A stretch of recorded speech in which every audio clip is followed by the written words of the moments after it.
Assalamualaikum warahmatullahi wabarakatuh. Ustaz, apakah boleh surat Al-Kahfi kita baca pas maghrib setengah separuh setengah menjadi sore? Terima kasih Ustaz. Assalamualaikum warahmatullahi wabarakatuh. Assalamualaikum warahmatullahi wabarakatuh. Boleh. Kalau pertanyaannya boleh, tentu boleh ya. Boleh. Bolehkah surat Al-Kahfi dibaca di malam Senin? Ya boleh. Bolehkah surat Al-Kahfi dibaca di pagi hari Selasa pagi? Ya tentu boleh. Yang tidak boleh menentukan setiap Selasa pagi aku harus baca surat Al-Kahfi. Ini tidak boleh. Maniqtadha faqad syara'a. Barang siapa yang menentukan sesuatu yang tidak ditentukan oleh Allah dan Rasulnya, berarti dia telah membikin syariat sendiri. Tidak boleh ya. Maka tadi habis maghrib mungkin 50 ayat, habis isya teruskan lagi, habis subuh teruskan lagi. Ini malam Jumat ya, boleh. Wallahu a'lam. Ada lagi? Silakan.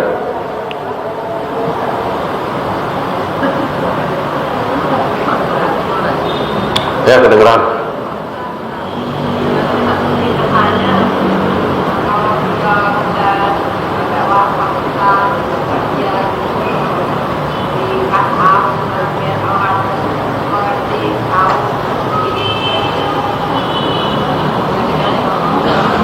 Pertanyaannya? Niatnya dengan dia teman-teman yang belum tahu jadi tahu nih. Kita kan kajian nih Pak Ustadz. Iya. Mereka bilang Pak Ustadz, saya tadi kajian teman pada tahu pada itu kajian. Dan ya saya nyambung terusnya. Apa? Dia nyambung informasi dan tepat itu loh. Yang teman-teman kayak itu. Boleh dengan syarat. Niatnya lillahi. Jelas niatnya tentu ikhlas. Yang kedua, mereka sikoh sama kita apa tidak? Ya kan ibu kan biasa ya, kita punya grup SMP, SMA ya kan. Mereka rata-rata ngaji, ya ngaji begitulah, ngaji sufi, tasawuf. Ibu kirim yang dari sini sunnah. Kira-kira mereka pada terima kasih sama ibu, apa ibu dicaci maki? Caci maki, iya kan? Emang kalau dikasih tahu pasti percaya? Orang mereka udah punya guru sendiri, udah punya keyakinan sendiri. Itu bahayanya syubhat begitu.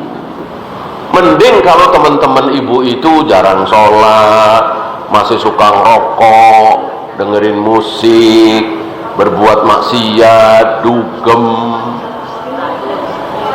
dikasih tahu insya Allah manggut-manggut. Tapi kalau pada pelajar sufi, belajar tasawuf, dikasih tahu ini bid'ah, yang benar begini, ya ibu dicaci maki.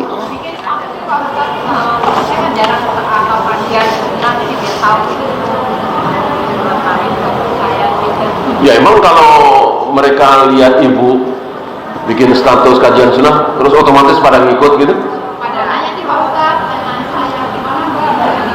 Iya, kalau memang begitu boleh. Kalau begitu boleh. Jangan pada nanya sejak kapan jadi Wahabi lu? Udah ikut-ikutan Wahabi sekarang. Malah tambah sakit hati kita kan? Ya? Ya iya.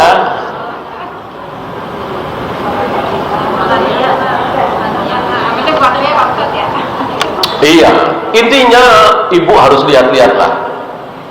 Teman ibu ini sudah kena subhat apa belum, gitu dah. Kalau sudah kena subhat sulit.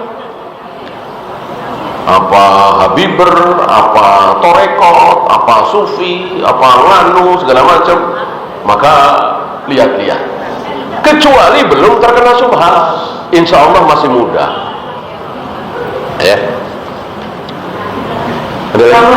Assalamualaikum Ustaz, izin tanya. Assalamualaikum warahmatullahi wabarakatuh. Ustaz, ada guru les cucu saya, dia meyakini setiap malam Jumat hanya membaca 10 ayat awal saja, tidak sampai selesai. Nah, seperti itu bagaimana Ustaz? Assalamualaikum warahmatullahi wabarakatuh. Assalamualaikum. Maksudnya surat Al-Kahfi? Ya Al-Kahfi, setiap malam Jumat Al-Kahfi hanya 10 ayat saja, kenapa? Tapi tidak selesai sampai saya habis.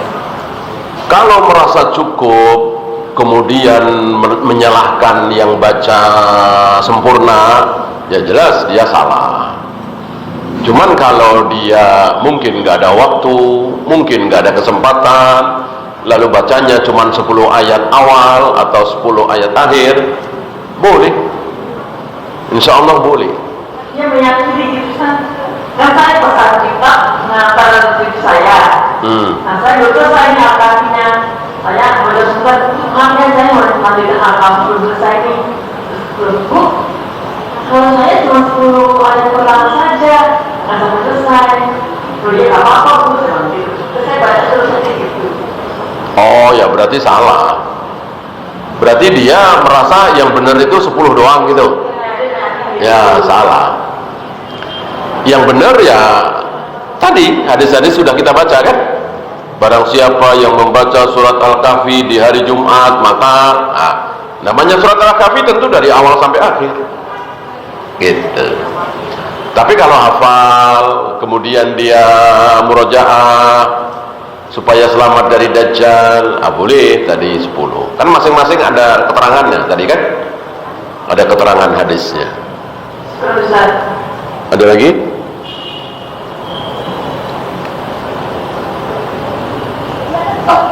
Assalamualaikum Ustaz. Assalamualaikum.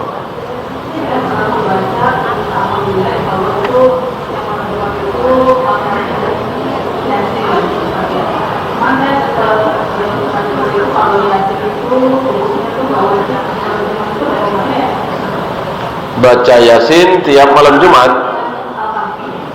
Kalau Al-Kahfi sahih, kalau Yasin tidak sahih.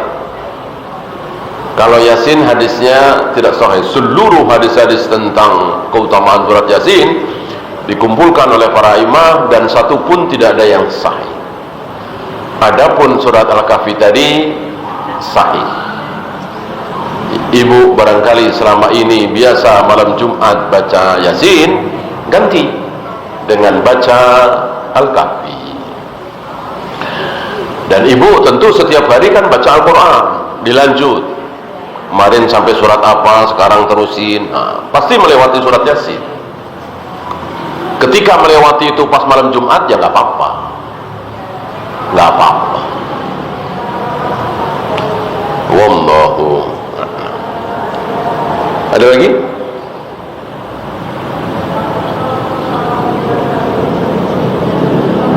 Apakah terancam kufur jika meyakini jin dan sihir itu tidak ada? Iya, berarti nggak percaya dengan Al-Quran, nggak percaya dengan hadis kan? Nggak percaya dengan Al-Quran, nggak percaya dengan hadis. Apa kalau nggak kufur? Pasti kufur. Tentu kalau dia sudah tahu ayatnya, sudah tahu hadisnya gitu. Sihir itu ada, jin itu ada, ya. Berarti satu ayat yang dia hafal, minal jinnati wan nas, dia nggak hafal. Kan ada suratnya, surat Al-Jin, ya kan? Surat jin kan ada. Masa dia nggak percaya kalau jin itu ada, ya? Kecuali dia orang kafir, ya. Maka tidak mempercayai adanya jin, tidak mempercayai adanya sihir, kufur. Gitu. Yang tidak boleh itu takut terhadap sihir, takut terhadap jin, lalu melakukan dosa. Itu tidak boleh. Lalu melakukan sesuatu yang tidak sunnah, nggak ada sunnahnya, itu tidak boleh. Ibu tahu cara menyelamatkan diri dari sihir? Ibu tahu? Tahu nggak? Masa nggak tahu sih? Tahu lah. Bacalah Al-Falaq, An-Nas berulang-ulang. Zikir pagi, zikir petang. Kalau ada, makan kurma ajwa 7 butir di siang hari, 7 butir di petang hari, bertauhid, ya. Ini cara-cara menyelamatkan diri kita dari sihir. Bolehkah menempuh cara lain? Bolehkah?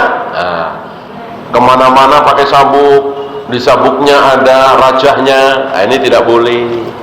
Kemana-mana bawa keris, kerisnya sudah dimandikan 7, ini tidak boleh. Harus dengan cara Nabi, cara Allah dan Rasulnya. Wallahu Assalamualaikum Ustaz. Assalamualaikum warahmatullahi wabarakatuh. Ustaz, apa kita ada undangan siraman untuk menjelang pernikahan Ustaz? Bolehkah kita menghadirinya? Tidak boleh. Tidak boleh. Tidak boleh, ya. Tentu acara ini mengandung apa ya? Mengandung keyakinan. Tentu yang menyelenggarakan ayat ini ada keyakinan bahwa dengan siraman seperti ini maka nanti pernikahannya akan berjalan lancar, nanti rumah tangganya akan damai, sakinah, mawaddah, rahmah. Ini keyakinan apa? Keyakinan syirik. Sesuatu yang bukan sebab diyakini menjadi asbab, itu syirik. Saya celaka gara-gara mobil saya angka 13. Syirik nggak? Syirik. Saya jatuh gara-gara saya pergi di hari Jumat Kliwon. Syirik nggak? Syirik. Dagangan saya bangkrut gara-gara apa? Gara-gara ruko saya menghadapnya ke utara. Syirik nggak? Syirik. Saya sakit-sakitan gara-gara rumah saya kotor, nggak pernah dibersihin. Syirik nggak? Enggak. Karena rumah kotor nggak pernah dibersihin, itu menjadi asbab, menjadi sakit. Tapi kalau madep ke utara, Jumat Kliwon, Selasa Pahing, Rebu Pon, keris, ini itu nggak ada hubungannya. Yang tidak ada hubungannya diyakini ada hubungannya, itulah syirik. Maka meyakini bahwa dengan siraman itu rumah tangga akan menjadi sakinah, mawaddah, rahmah, jelas itu syirik. Nah, syirik tidak datangi, ya. Nah, ada yang bilang enggak, kami enggak ada keyakinan seperti itu. Jadi siraman enggak siraman sama aja, Lah ngapain siraman? Ngapain siraman? Udah tahu sama aja, ya kan, jadi nggak waras, gitu ya. Udah tahu sama aja, siraman nggak apa-apa, nggak siraman juga nggak apa-apa. Ya ngapain siraman? Ya. Ya justru itu. Kita kan dikasih akal, kok akal nggak dipakai sih? Siraman itu kan pakai jilbab nggak? Ya iya.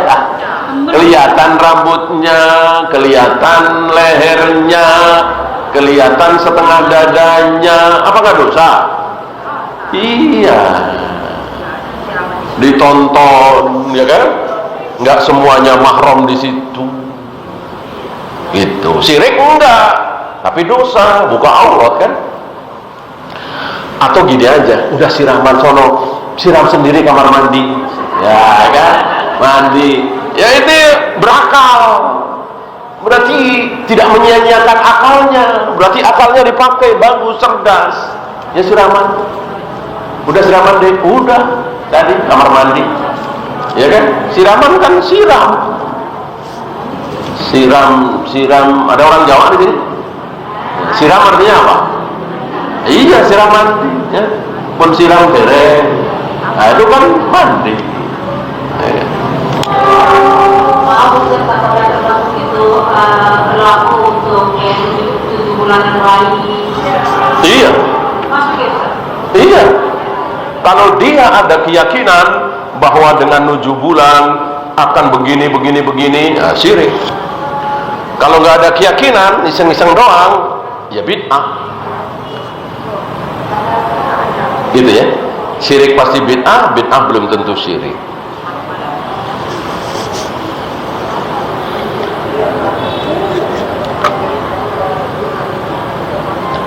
Kakak saya sudah meninggal dengan meninggalkan istri dan 3 anak perempuan sumbat. Gimana hitungan warisan sesuai sunnah? Berarti ahli warisnya cuma 3 anak perempuan begitu?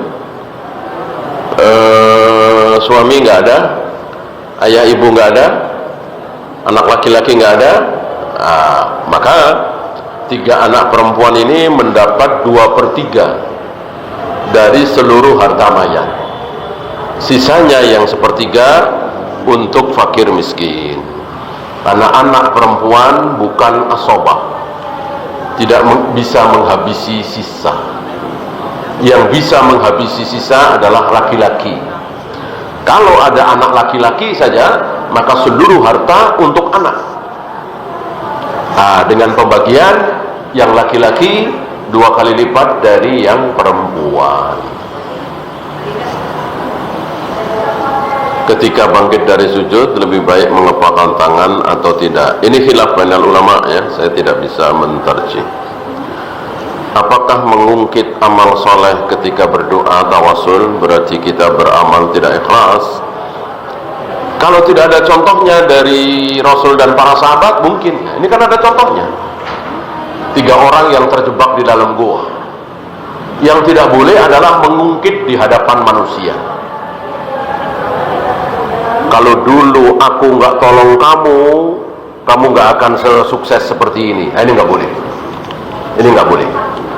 Kalau dulu kamu datang ke Jakarta ini nggak mampir dulu ke rumahku, kamu nggak akan bisa berdagang seperti ini. Ini nggak boleh. Adapun di hadapan Allah boleh. Ya Allah, dulu aku pernah begini, dan itu baik semua ya. Dan kebaikan yang besar seperti 3 orang itu. Jika apa yang dulu aku lakukan itu ikhlas karena Engkau ya Allah, maka sembuhkanlah penyakitku. Gitu ya. Wallahu a'lam. Ada lagi? Kalau tidak ada, kita akhiri. Subhanakallahumma bihamdika asyhadu an la ilaha illa anta astaghfiruka wa atubu ilaik. Assalamualaikum warahmatullahi